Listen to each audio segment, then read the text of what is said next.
Atin namang alamin ang sitwasyon sa mga apektadong lugar ng Bagyong Kabayan mula kay Director Edgar Posadas, ang tagapagsalita ng OCD NDRRMC. Director Posadas, magandang tanghali po. Magandang tanghali, Yusek March, at magandang tanghali po sa lahat na nanonood at nakikinig sa inyong programa. Okay, sa inyo pong monitoring, sir, ilang individual o pamilya na po ang apektado ni Bagyong Kabayan sa ngayon? I understand, humina na po ang bagyo. Opo, isa na po siyang NPA ngayon no March at nandun na po sa area ng Zamboanga.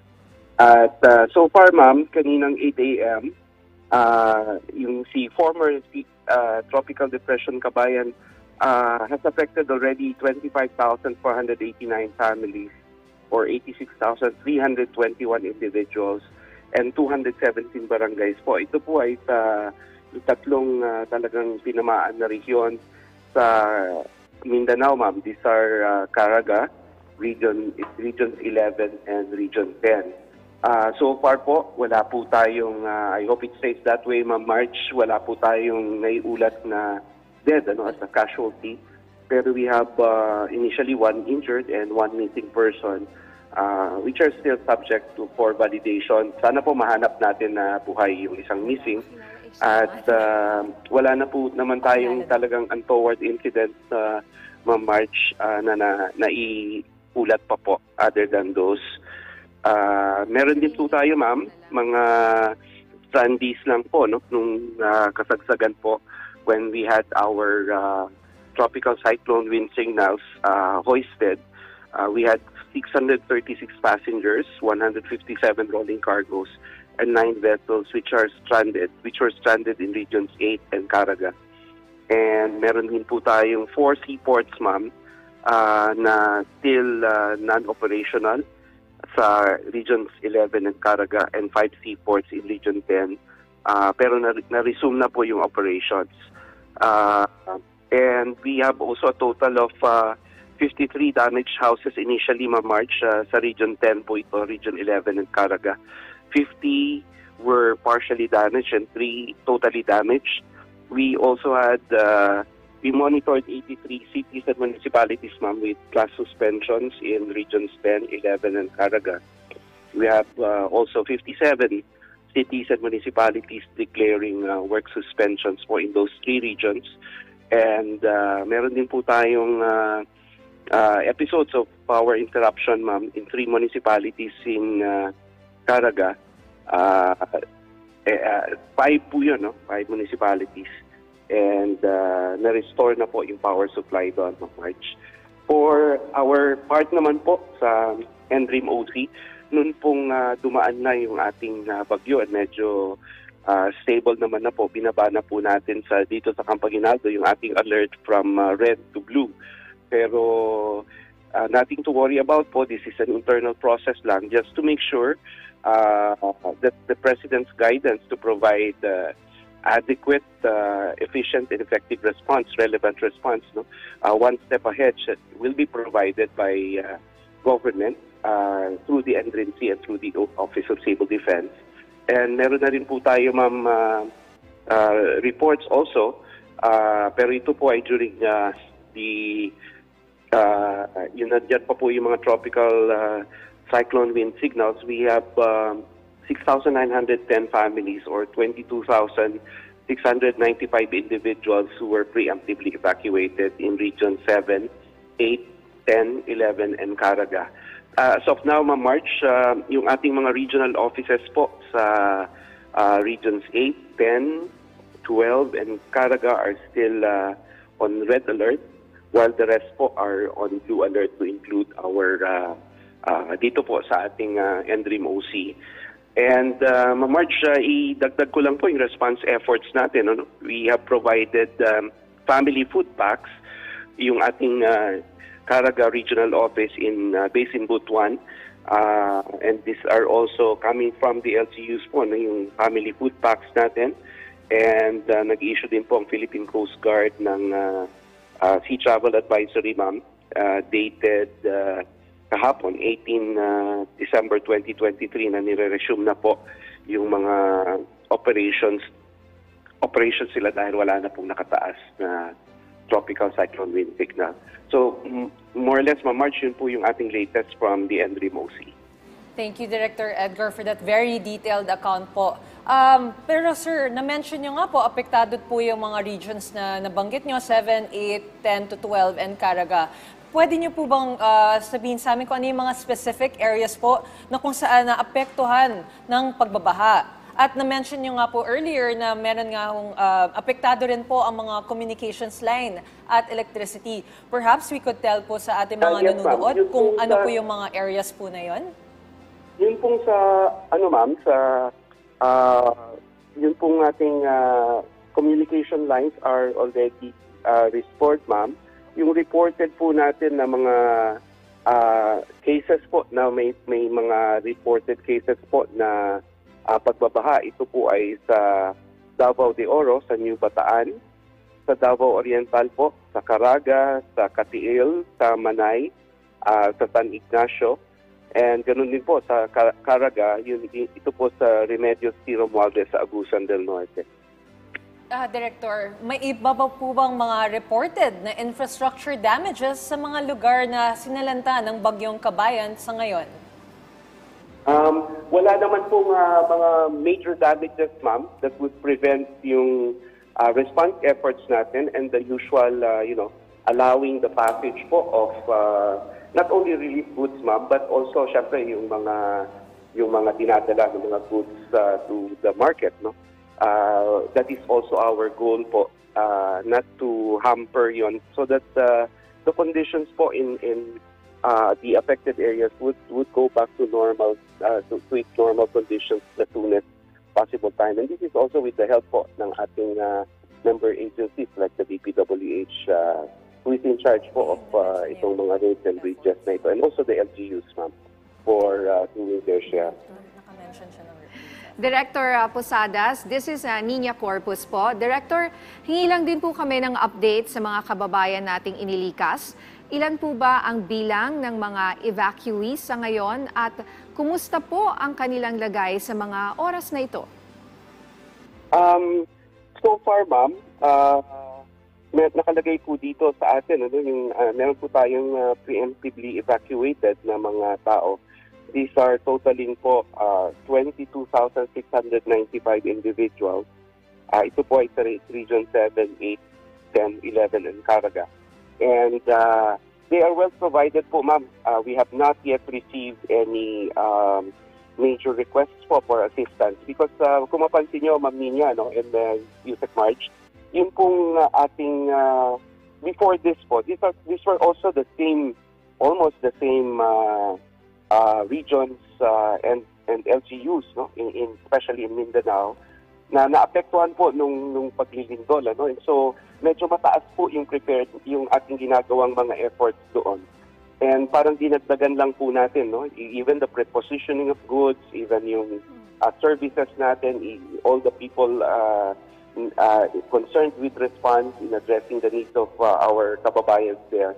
Nandun na po, dinagdagan lang natin, ma'am, because of ito nga pong pagdaan ni former tropical depression Kabayan sa atin na nagdala po ng mga ganito rin pong epekto. Pero hindi naman po sa monitoring po natin, ma'am, thank God, no, hindi po masyadong grabe po yung epekto niya dun sa dinaanan ng mga region. All right. Director Posadas, you said more than 22,000 po individuals ang evacuees natin sa ngayon. Ito po ba ay magtutuloy-tuloy? Makakabalik po ba sila sa kanilang mga kabahayan? O dyan na po sila magpapasko sa mga evacuation sites?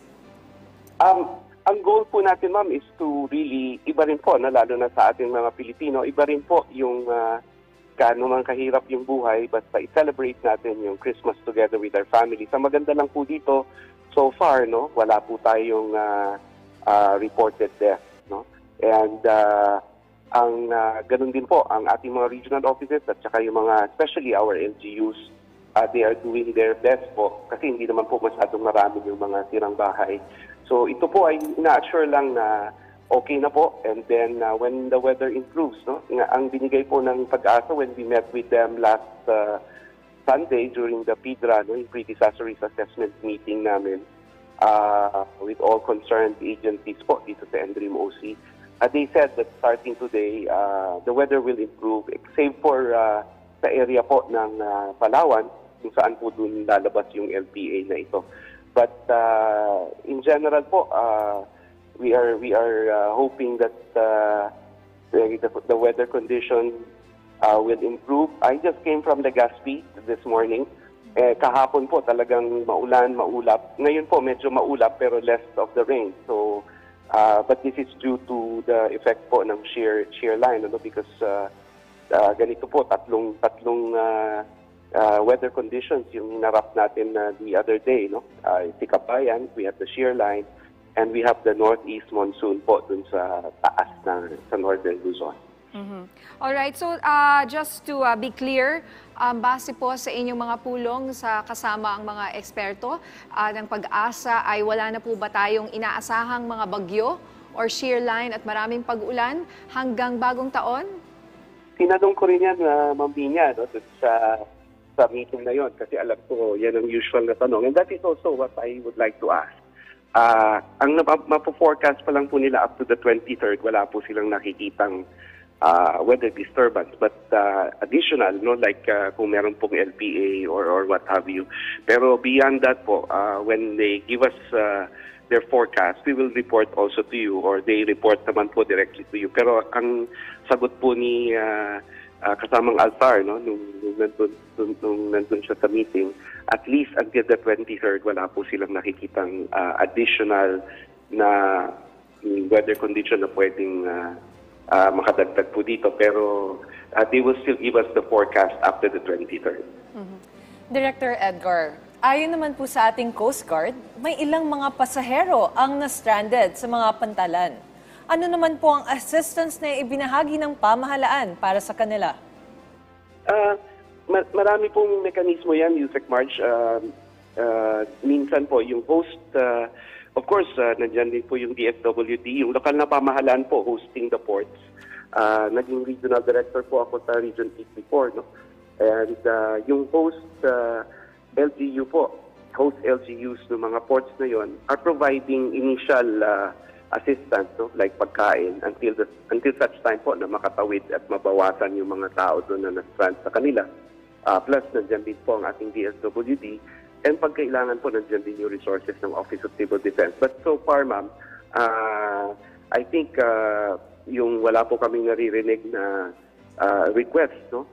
So, probably, yung local, ang assumption ko po dito, gaya din when I was the regional director, ay okay po, this is yung resources po ng lokal na pamahalaan at ng DSWD ay sapat pa po sa ngayon to assist yung mga strandees natin. But since nagtaas na po, nag-lift na po ng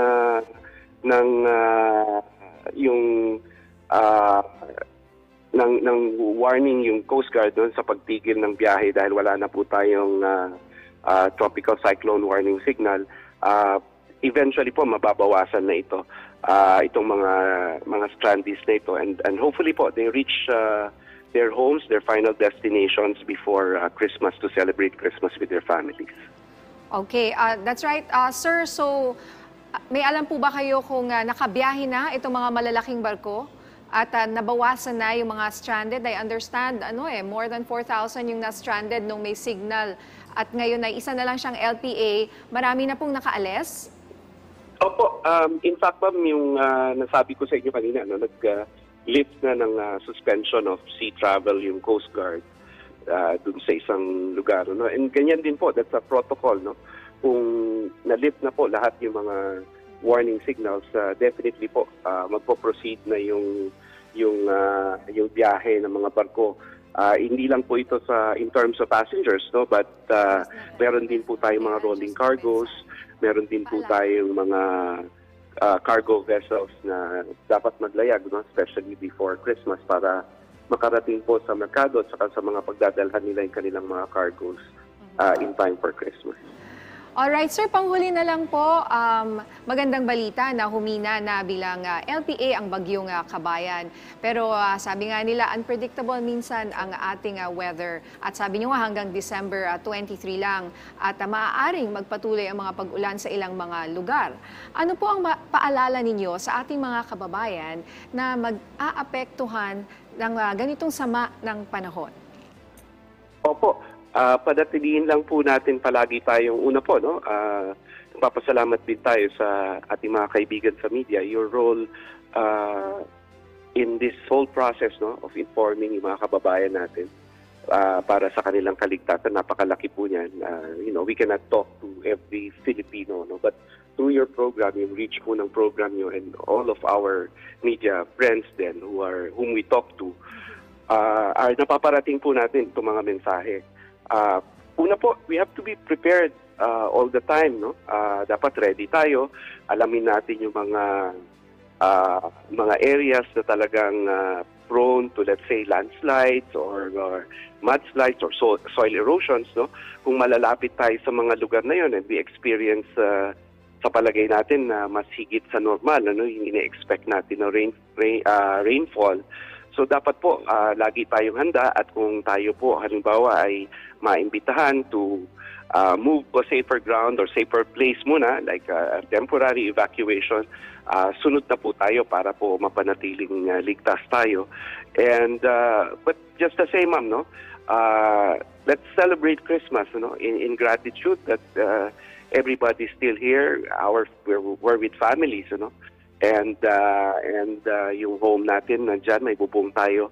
But we have to, kasi hindi po natin dapat to let our fears govern us. No? They should celebrate also, but we have to be prepared. We have to be mindful of yung mga possible po na mga iba pa pong mga posibleng disasters and hazards na pwede tayong maapektuhan. And ganun din po, no, yung critical role ng ating mga lokal na pamahalaan in providing for and responding to, no, yung mga pangangailangan ng kanilang mga nasasakupan. And I would like to thank them also and congratulate them for doing a good job. And panatilihin lang po natin na nag-uusap tayo and we communicate as often as we could to our kababayans to assure them, no. And yung mensahe po ng ating Pangulo, I would just like to echo that, no, and complementing that is also the instruction of the SND and chair of the NDRIMC, si Secretary Chodoro, and of course si Yusek Nepomuceno, who is the punong abala po in making sure that these guidance are implemented, na for government to be there one step ahead, no, to provide the necessary response kung kinakailangan. And so let's just celebrate Christmas po with the mindset na dapat prepared tayo for any eventuality. Yun nga po, laging handa. No? So maraming salamat sa inyong oras, Director Edgar Posadas, ang tagapagsalita ng OCD NDRRMC. Maraming salamat po and Merry Christmas po.